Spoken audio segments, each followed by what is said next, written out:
I am all for like repurposing all previous TikToks onto shorts if I'm starting an account. And then what I'll do is like start reworking like the best TikTok videos with like different hooks that might be more like how someone would search on YouTube now, like how to blank.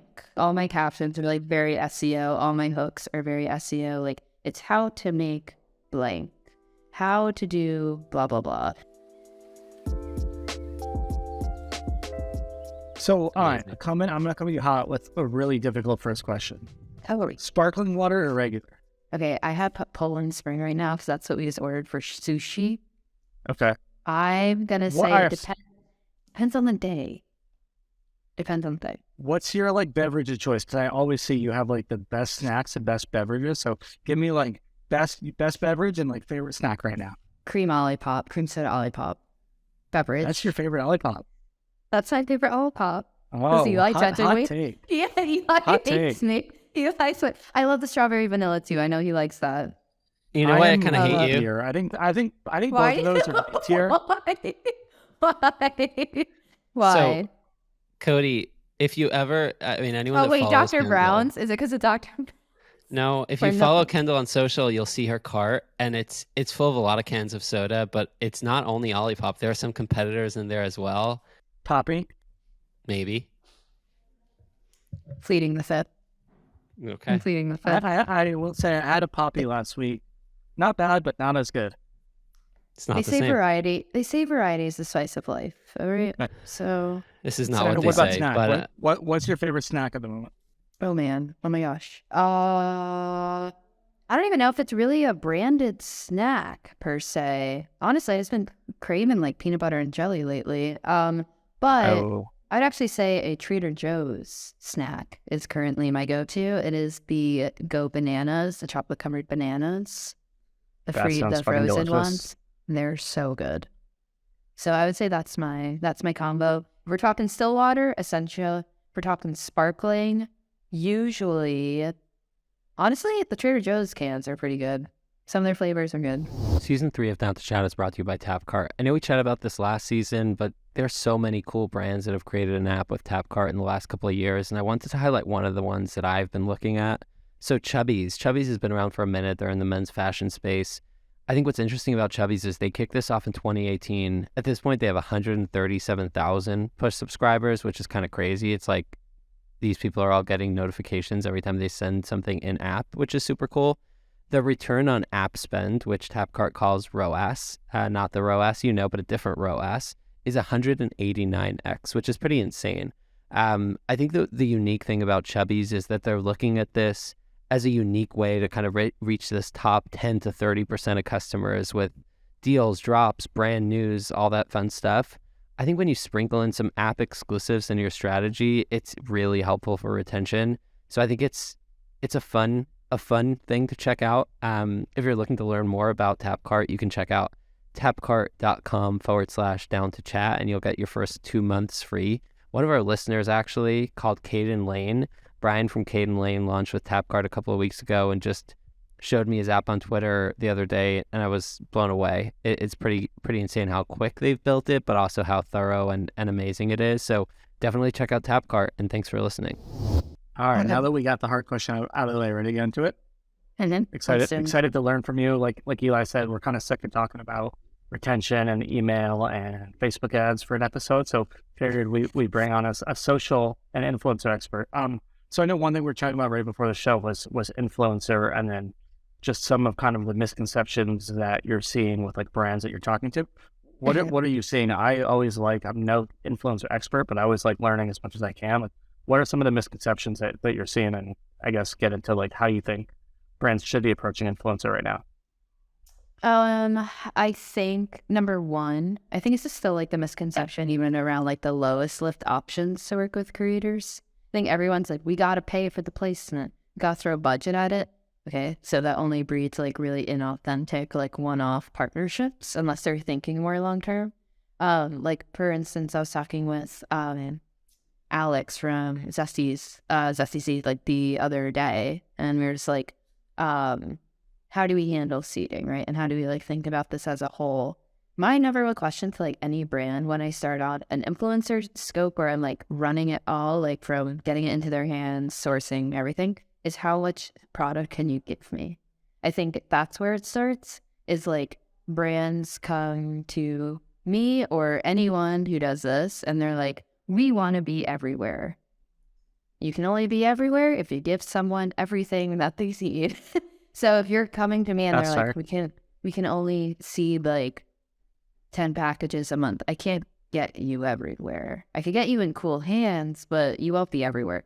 So I think one, it's like goes back to like their own inventory and like aligning their goal with the needs internally. So it's like making sure that your allotments can actually allow someone to like succeed in that role or that position, or if they're consulting or not. It's number one. Number two, back to like the relationship building side of paying to play versus just seeding. I think everyone's like, cool, everyone gets so many packages. Like they kind of put the words in the influencer's mouth before they even did anything. And so they write it off. So that's my number two, is like, So I didn't even know that. So people think that seeding doesn't work, or it's kind of not what's up, and then they'll go straight to paying. it's mostly with brands that either have like more expensive products, which I understand, because it's like we're giving them so much, like how do we not know what we're getting out of this yet? But I think that's the beauty of it too. It's like, it's so fun when you're at special guests in the background, everyone. When you ride the high though of someone that you send to and you don't know what they're going to do and they do the best thing possible, that's the best feeling in the world. Like, I think also it's part of it. Yeah, it's like the empty promise, I guess, of like, cool, we're going to send, but like, we don't know if we're getting an in-feed post or a reel or a TikTok or anything like that. And so they want the security. But like, you can't build security with someone like that until you seed to them and make sure they like the product. So what are you going to pay them for, like an inauthentic review of the product instead, just so you get the placement? Like, I'd rather seed 100 packages and have 50 people post it, and you close your eyes at night knowing that you had a 50% hit rate, and that's pretty solid. Like, so yeah, like people still think that like seeding doesn't work because they're in such like demand of UGC.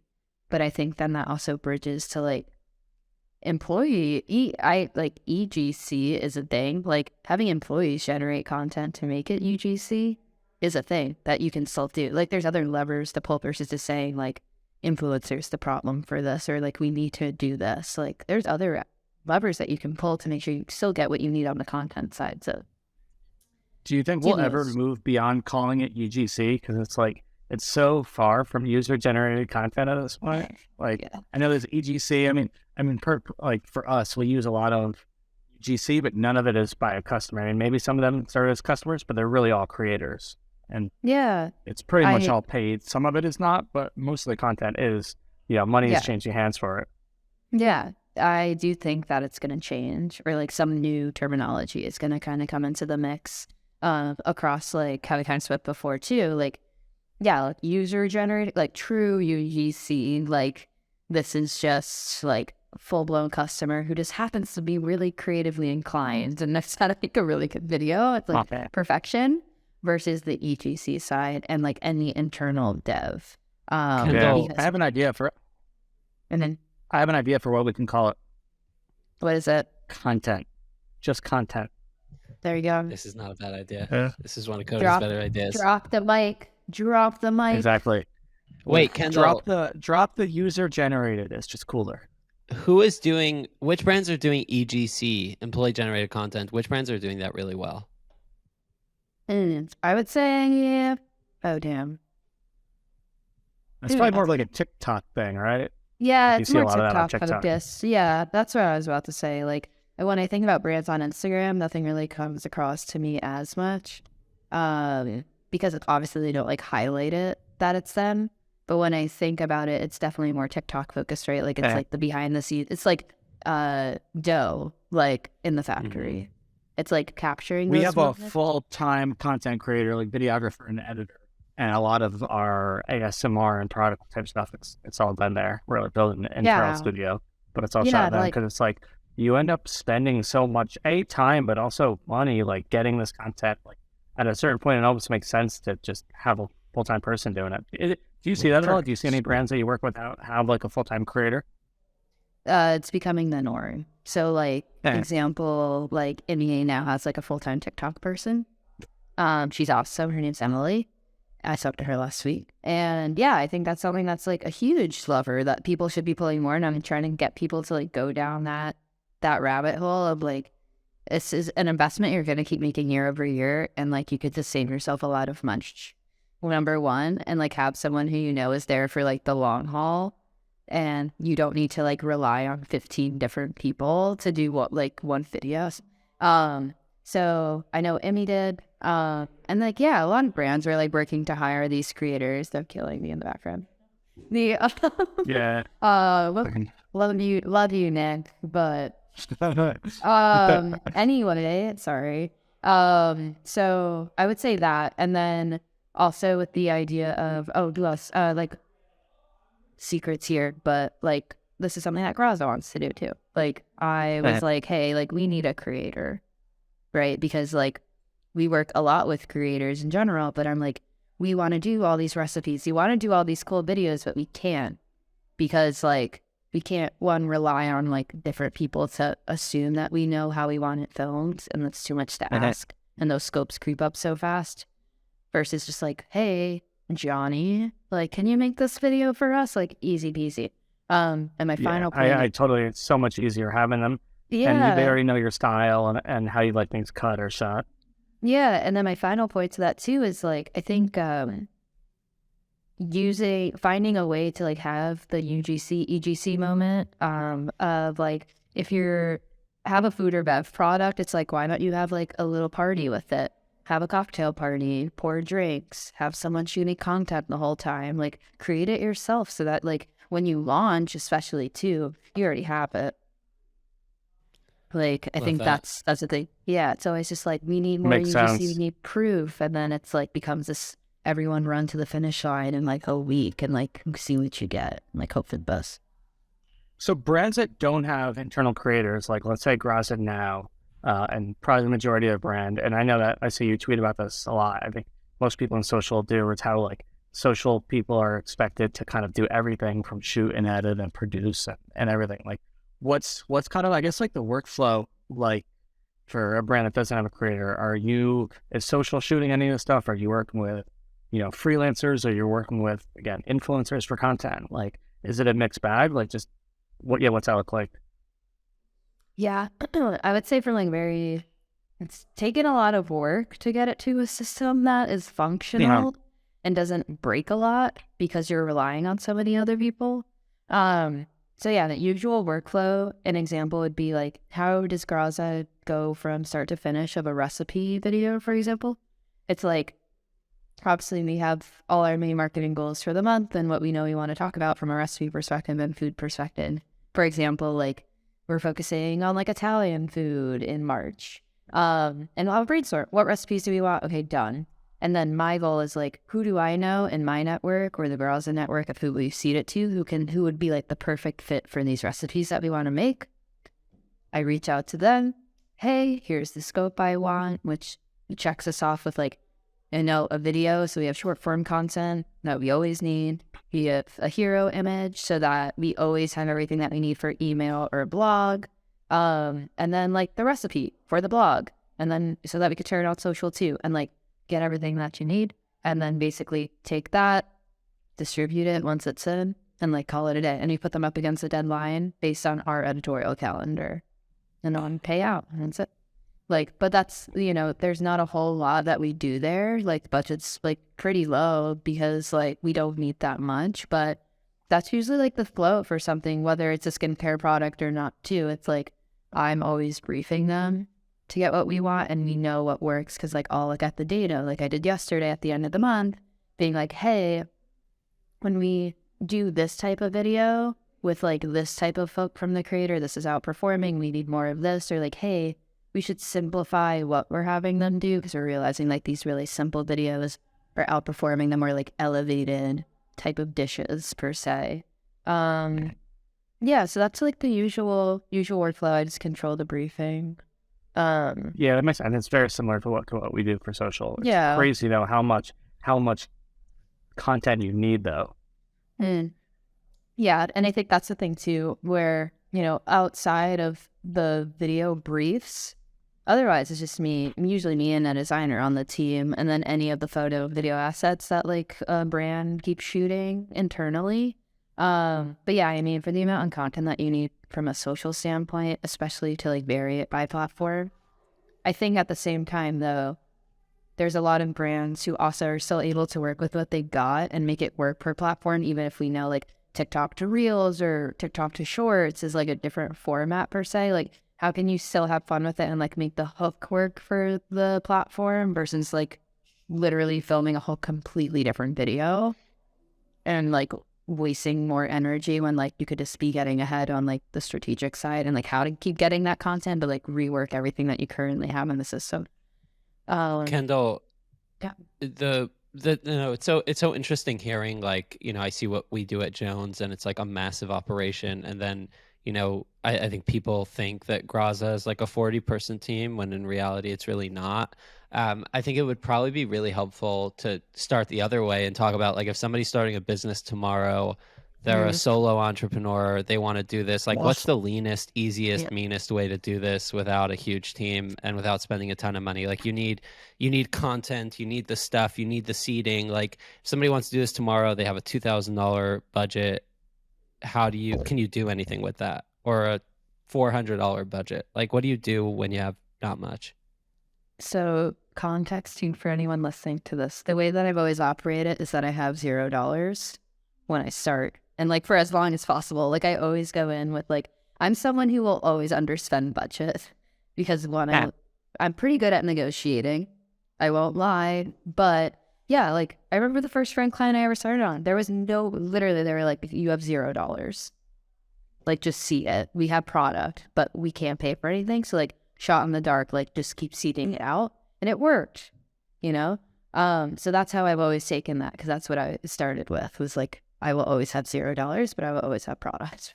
So I would say that's, if we're not looking at that 2K budget, also relating back to product inventory, I would say seeding is the lowest lifting that you can do, and making sure that you have enough to support that, and not being afraid to get it out into the world, because like the best things can happen by accident with you doing that. Like example would be like me seeding to, for those who know, like Molly Baz from like Expo and Petit, huge chef that people look up to. Randomly DM'd her on Christmas Eve and was like, yo, can I send you oil? She said yes. And I was like, cool. I didn't expect her to post it, honestly, because she's huge. Mm-hmm. She posted it the day of launch, and we were already sold out by that point. And I was like, oh my God, this is the best thing ever. So there's like beauty in the unknown. I would say that's step number one. Number two for content is if you have $2,000, I would say that similar process of like taking whatever product that you do and putting it in the respective environment that it lives in, and like getting friends and doing like a shoot internally, like a UGC shoot. That's where I would start. Yeah, I think, if you got more time, more money, you just launch it. That probably makes a ton of sense. So seeding is obviously the foundation. I think anyone I've talked to, at least, and that's obviously for us, it's like foundation for influencer.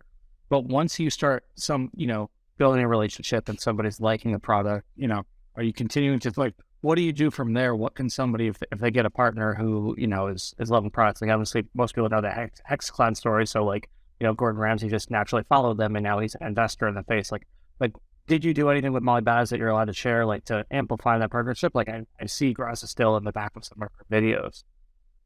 Yeah. So for what I can share, we actually didn't. We just stayed really close with her, and we just sent her oil. Like what I like to do, if I see that someone's actively, and this goes for like any product, not just Graza, it's obviously like the Graza has been like the biggest learning experience of my life, and like also a good culmination of the things that I've learned to start so far in advance, I think was the biggest thing here. Like that's actually something, if anyone's listening to this and is about to start a company, or they want to start, or they're about to launch, start your social sooner rather than later. In every aspect, seeding, everything like that. I would say, yeah, so from what I can share, like we would just put anyone, so whether it's like for Canopy, it's on filters or whatever, it's like hooking them up with a subscription, just is what it makes it easier internally, because you don't have to keep inputting an address. Yeah.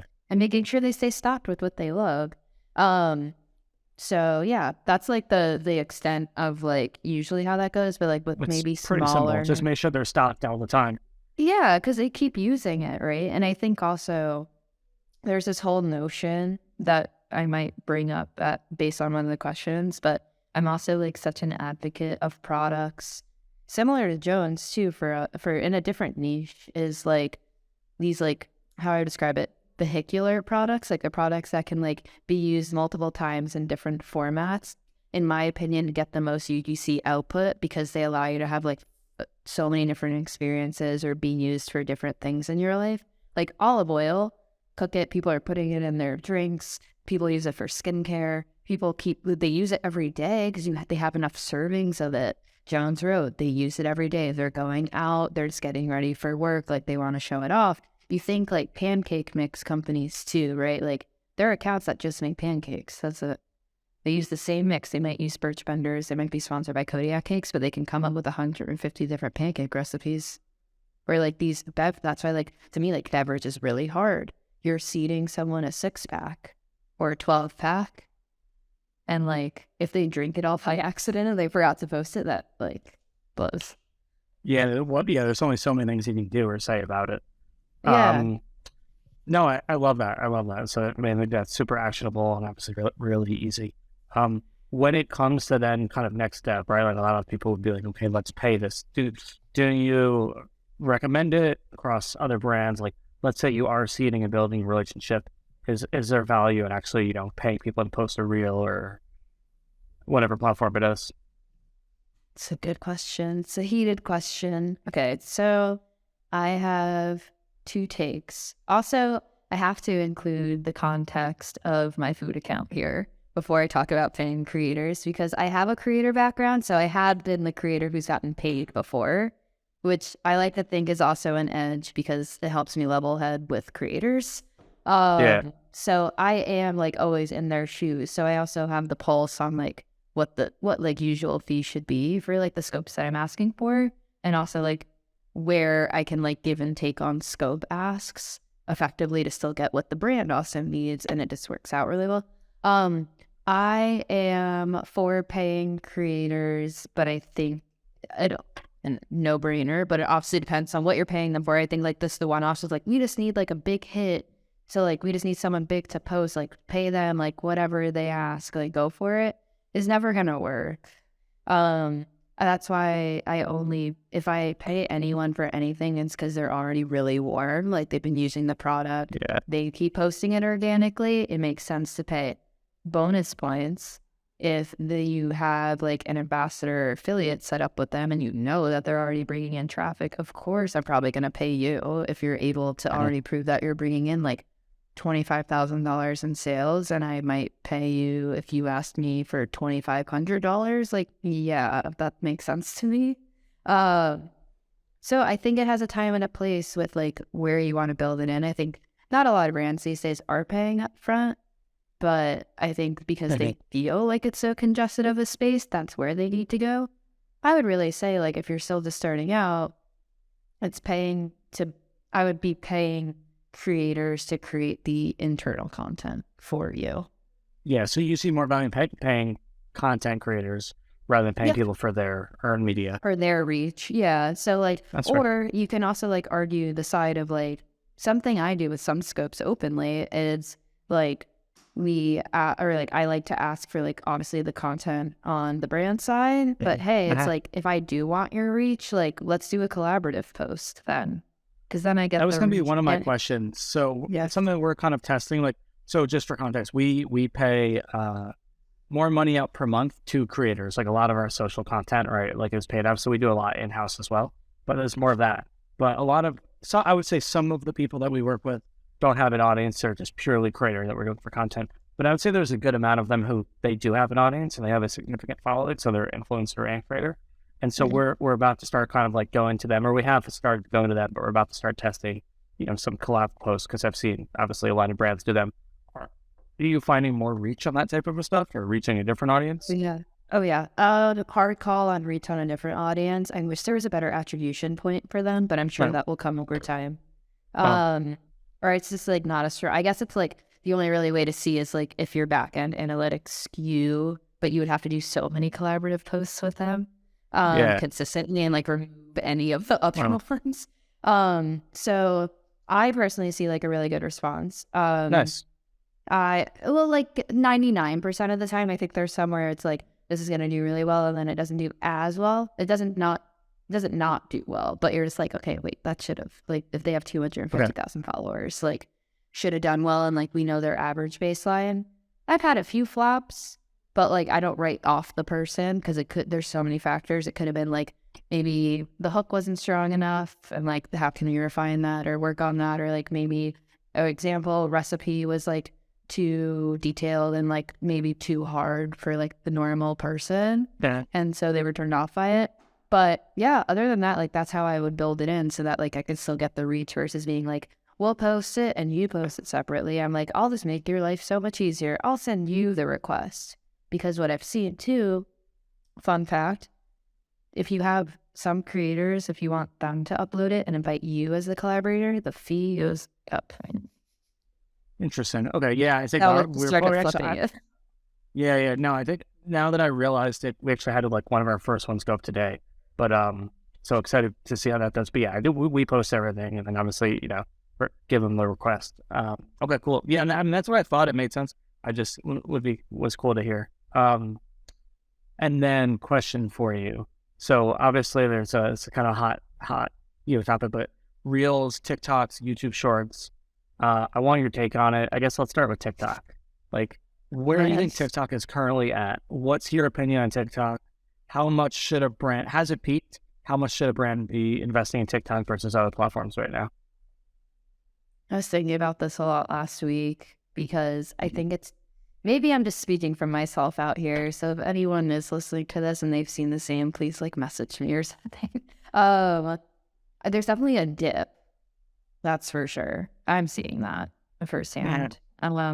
It's very rare that I was handling TikTok accounts for clients, to be completely honest, because of the time and because a lot of them like didn't have the resources or want to invest yet in video content from what the needs would be, because it's expensive if you don't have enough resources internally, obviously. So I also felt like I had the imposter syndrome when it first launched. I was like, gosh, I was like, I don't want to be for 7 faces of brands. Like, that's so weird. So Graza was truthfully like the first one I said, I'll run your TikTok because this can be so fun.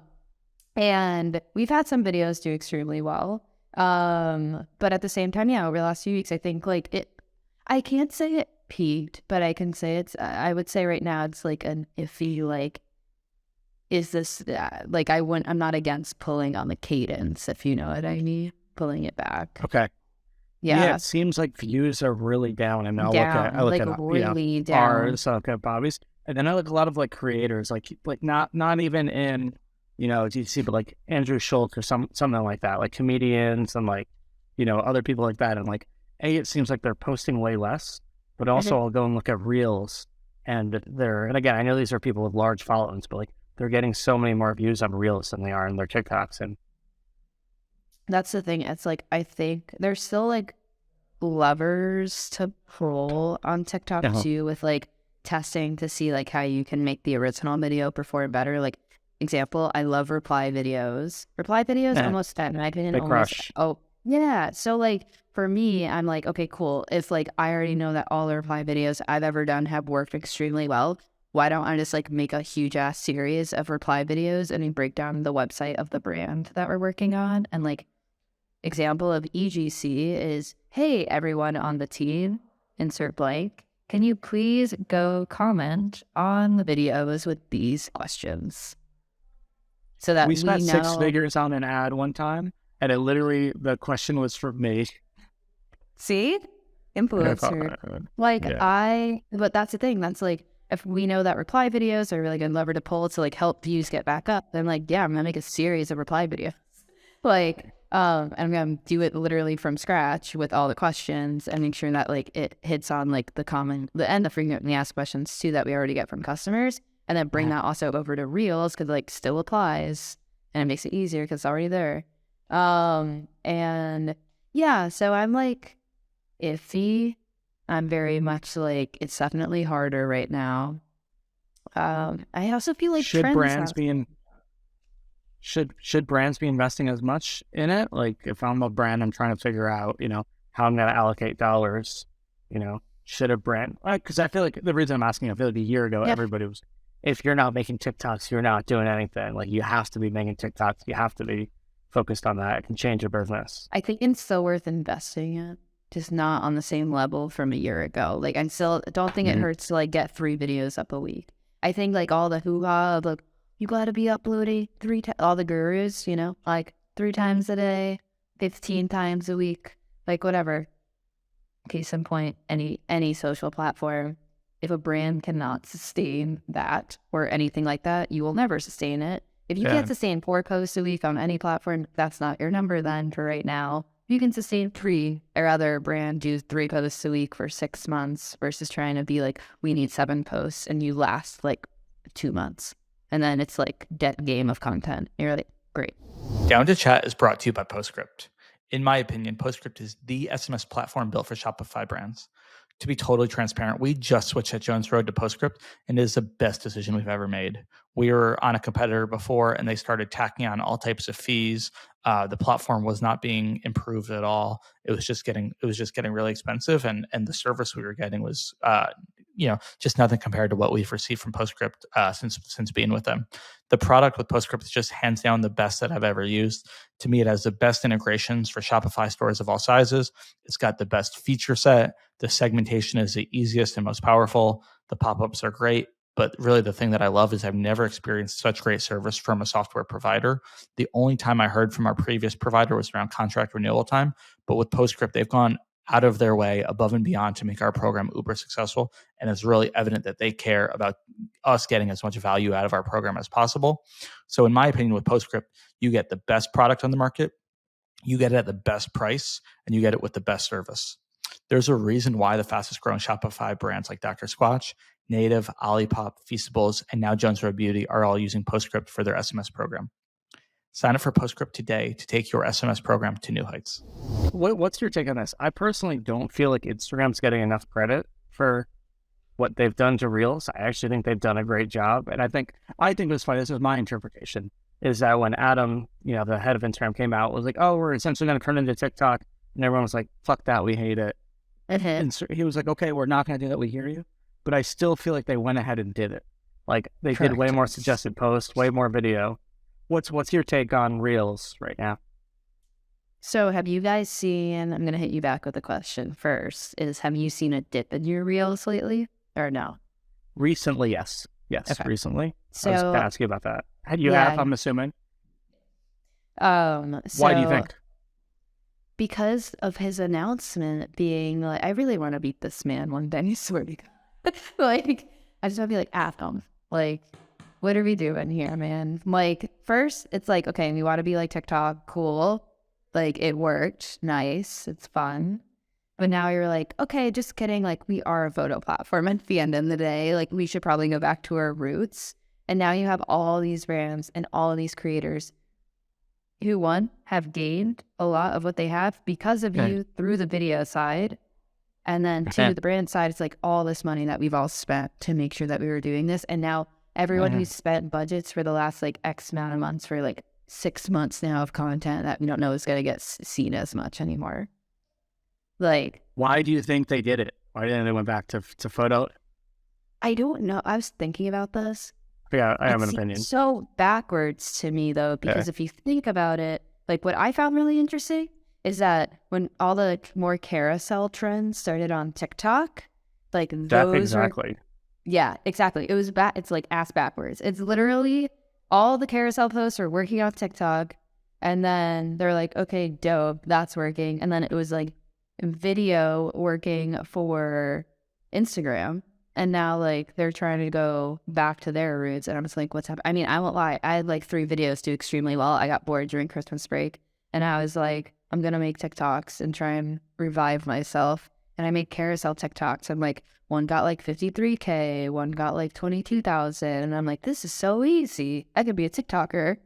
Like, I don't know, but I'm interested to like hear your opinion. I think it's on. not. I think because so from what I've heard and seen, we started because I saw people talking about it. We started doing carousels again, and I think last week the carousel was actually one of our top posts. I think it's just this like your margin is my opportunity game where it's like, oh, I'm Instagram, I want to be TikTok. So their videos, well, I'm going to make sure your videos get more views here than there. So you're going to come here. And then, so it's like, that was Instagram trying to beat TikTok. And now TikTok is trying to beat Instagram with the carousels, with static, right? They're trying to be like, oh, well, like, I guess it's no longer just a competitive and it should just have short form videos because anyone can do that. So let's also do carousels and kind of take page out of their book. So Instagram's like, no, like, I already have the attention for photos. Let me just boost the reach to those again. Yeah. And that's why carousels right on Instagram are doing well again, which I love a good photo down. But like, do you see? I was all for like all reels, all video. I love all the reels, all video because it's what I got the people for. But but it's also like, I don't know. I love a good like I do that for clients all the time because there's like a good easy low lift content opportunity for distribution. Like whether it's like tweet carousels, like so easy and like get shares all day. Like if I like upload a tweet around like why people love olive oil or like funny shit like that, easy. I think at its core, it's a fight for daily active users. I think that they're just kind of continuing to fight back and forth to try to get people to spend more time on the app. And the more time you spend on the app, the more they get money from advertisers. And I think it's like, it's just going to, I mean, in my opinion, at least, it'll be just a downward spiral. It'll just be like, how can we make this app even more fucking insane so that people can't get off of it? And I think TikTok, people were just getting somewhat bored of endless scrolling. So they just continue to throw in a loop. There was the Be Real moment that everyone had. So TikTok was like, fuck it, we're doing it. And then, everyone takes a shit on it. Or not. They still do it. People are using it. They do. I've never. But now they have like the HQ, like the what was it? HQ? Trivia, right? Yeah, trivia game. No one wants to play your trivia game. But I'm like, Kendall, I think they'll just keep testing.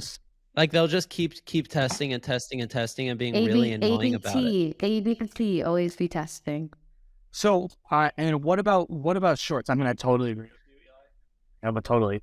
I think that's why, like, I'm not that bullish on TikTok because it's like, it seems like they're trying to find these other features, but they can kind of be, the magic they had has kind of been competed away at least a little bit. Everyone's turning it, like, those two are just turning into one another in different ways and different dates, by different dates, right? So I still remember when stories came out and I was like, what's this Snapchat show? Oh my God, I remember the funniest shit. I remember everyone would joke, and then it's like Microsoft Excel added stories. You ever see like those? Like everyone. Like I just all of it is just so intriguing. The LinkedIn stories popped off. Oh my God! A moment of silence. Oh my gosh! But also, I think like they're just gonna fight until the end. I'm not as bullish on TikTok, but can you still hit the if we remove like the whole proof of it, there is proof though that like numbers have been significantly down since I think like end of January. Like I know Brandon, who's was the CSO at Mechanism. Like he did a whole like TikTok report based on like their clients and like literally like averages showed like there was just a like X amount % of decrease across all accounts, which we could assume also based on like external data from like other brands that everyone was seeing the same thing. So not as bullish, but still think like you could still hit if you do it correctly and execute it correctly, you can still have numbers.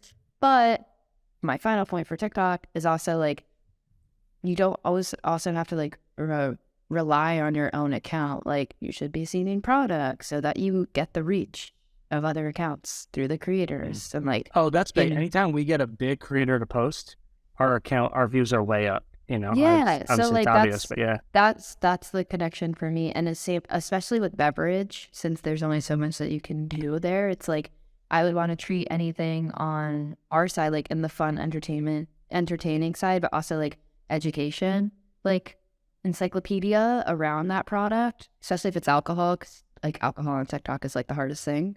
So that should be like how to garnish a cocktail, not just like drink this. Like here you go, like young children.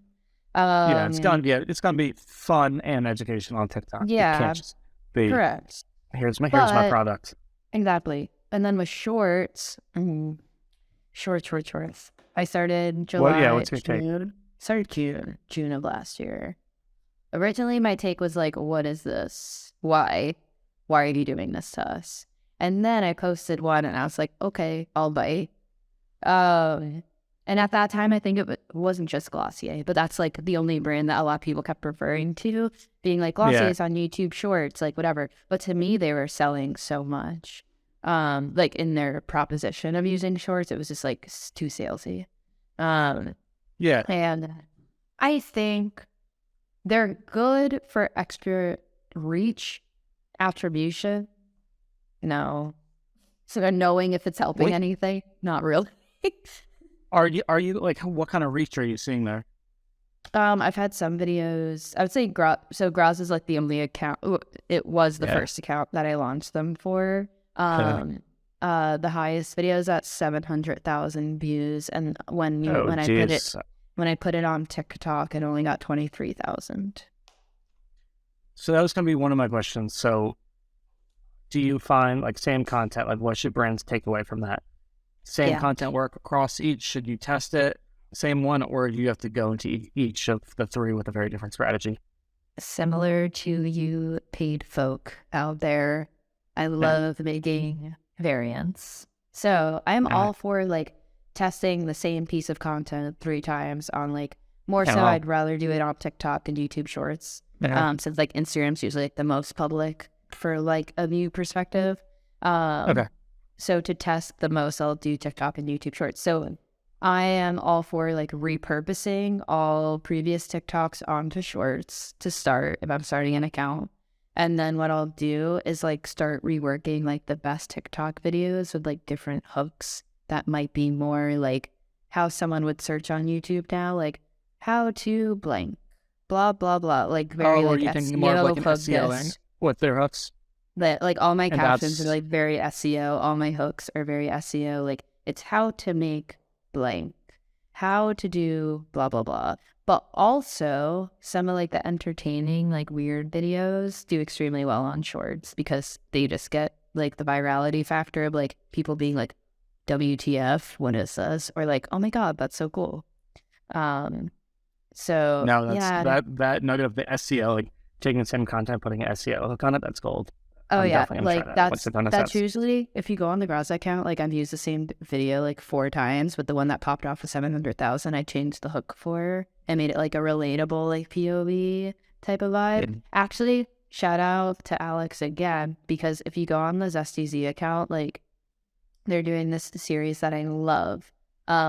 That's made it more broad but targeted at the same time. It's like they do it's like POV your Arab mom made you blank dish or like so POV good. Yeah, it's like amazing. And they're crushing it with that like type of hook. And yeah, so there's just like fun ways. I told him that yesterday too. It's like this would probably crush on Shorts like in a heartbeat. But then for maybe just the recipes themselves, like that should be like a how-to, but it shouldn't be like for any recipe, like for Shorts, in my opinion, and for YouTube in general. Like no one's like, I'm going to make up some random title for a recipe right now, so brace yourself. No one should be like, how to make like balsamic glazed chicken thighs with rosemary potatoes. Like no one's getting that granular. Like just write like how to perfectly roast chicken or how to make a perfectly roasted chicken. How to make roasted potatoes. How to roast chicken. Literally, just that's probably how I would search. How roast chicken. I brought this up. I think I was talking to Phoebe from Morning Brew this morning. Around like search and like how I think about that too, and like very much. I did the same thing yesterday. Like how I also wrote the tweet. Like Tired is using Google, Wired is using Shorts, Instagram, and TikTok as your search engines. I got a new pair of Hokas last night, and I bought a new style that I don't usually wear, but I wasn't sure when I ordered my same size, but the first place I went to was TikTok, and I was like, Clifton 8 versus Arahi 6 Hoka sizing, so that I could hear from someone who runs in them oh yeah, they are supposed to be a little bit more snug. Because any of these websites I'm reading on Google, they're like, reuse the same size. But that's it. Like, I don't know how it's supposed to feel on my foot. Like, blah, blah, blah. So yeah, SEO is the way for shorts for me. But sales, people expect sales, can't tell you that. Like, the only, like, measurement tool right now that we have besides the analytics backend on shorts, I think, like, a new thing just dropped, I saw from Isaac from Minikatana, was, like, the, your viewership stats, like, for each video of where the drop-off is and how many people stayed, finally. And But yeah, I mean, I love them. that's amazing. But they're so low lift. Like, you should just be on them. Like, it takes literally 2 seconds to put one up. Yeah, we're starting. We're planning to, like, we have a YouTube channel, but actually start producing long form YouTube content, and each show. But we're starting to try to just start with shorts, and I think we were planning on using just TikTok content and see how it did. And not expecting much, but just building the muscle of posting. But I think that with, like, taking the hooks and making them a little SEO focused, I think that's a great idea. So I will report back. That's definitely something we're going to try.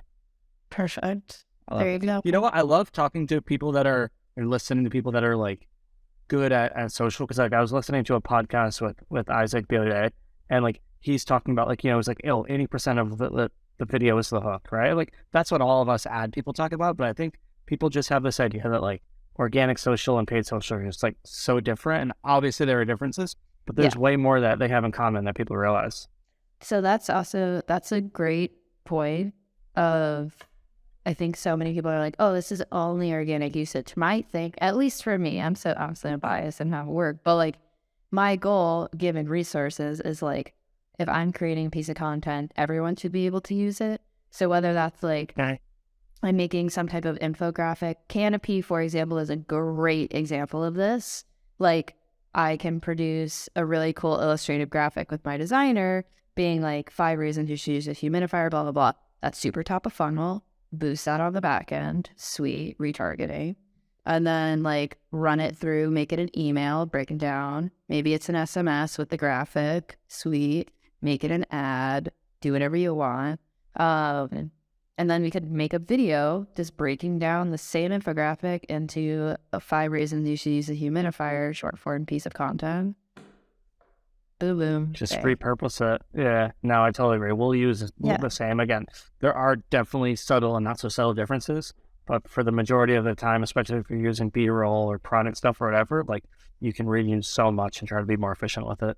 And I think that's why my other thing is, and this is all love to everyone who works in social, but I would very much say this is, like, a hot take. I don't know. Maybe it's a hot take. To us, it's probably not. But to the grander community or broader community, that, like, the best people who work on social understand performance and brand marketing, because you know how to be able to get the most out of the content and for the price and, like, all that stuff, where I think it kind of shows if you just know the brand side, because I don't want to put words in people's mouth, but you know what I mean? It's just, like, you're thinking so straight lined and, like, not, like, how can everything work in parallel? It's kind of just like, this partnership sounds cool, like, boom, but, like, where's it helping any of this stuff? Like, everything should somehow be connected. Or, like, be able to be leveraged, like a partnership being leveraged by, like, our other resources. Like, can we do email sweeps? Dope. Grow the email list. Like, can we whitelist with this creator? Dope. Like, sweet. Like, yeah. So I think, like, if you're looking for someone for social, you should look for someone with both. Definitely agreed. Are you ever involved in, like, creator whitelisting discussions, kind of negotiations with, like, your influencer work? I run it, yeah. So I can kind of share what we do, but I would love to hear from you. Like, what do those conversations usually look like for us? And I would imagine for you, it's like, again, starts with organic seeding, starts with building a relationship, see people doing it. But then once you get from there, what do those conversations look like? What do, like, the agreements look like in terms of, like, what's a fair price to pay? All that kind of good stuff. Such a good question. I still remember the first time I ever got a whitelisting thing for my food account. And you want to know who I called first? Because he's sitting in this office. Sharma. It was a contract with Hinge and it's my favorite partnership that I've ever done. And they were like, we would want a whitelist with you. And I was like, what is this? This is the future? And I said it to Nick. And I was like, can you read this contract? I think it's fake. And it was very much real. And when I saw the results of whitelisting, I was like, oh my God, why aren't more brands doing this? Because like no one was really asking at that. This was years ago. And yeah, I would say now, like through organic seeding, yes, making sure that they're like I said, like warm. And the content that we produce, like maybe it hits a certain pillar that we were hoping to get through someone else that we were gonna like pay more for the production plus like ad usage. So someone just automatically was like, I love my Canopy so much, like hits on everything that we need. Like that's somewhere where I like might pass it to the team and be like, hey, like I'm gonna try and grab usage on this. Yeah, so usually the flow is like just ask them and be like, hey, do you have a fee if we wanted to use this? If so, what is that? Like for whitelisting, I still am seeing a huge disconnect between whitelisting and like just us using it for paid. From the creator standpoint, a lot of people don't know what it is still. So I'll like educate there. I have a one-sheeter that explains it, and I always lean into the fact of that I've been through it, and I'm like, it's one of the best decisions I ever made. Like it grew my following by this amount. Got this much traffic, it's targeted, like you'll see a return from it. Pricing definitely depends. Right now is what I'm saying. I'm actually I'm trying to grow a lot of the whitelisting for one client right now, and then also I'm running a new campaign and just sent out scopes and got rates back. Some people are like $1,000 a month, more so like the bigger ones. Some people are still like $200 a month. Like, but I haven't paid anything more than $1,000. And that's in addition to content. That's just for access to your run. Yeah. So that's literally, that's like they produce that piece of content that we also have that we want to make sure we whitelist also. Is anyone charging a percentage of like what you're spending? I've only had one person ever ask that. Weirdly I've enough. done that. I hate that. I'm never doing that again. I will never do that.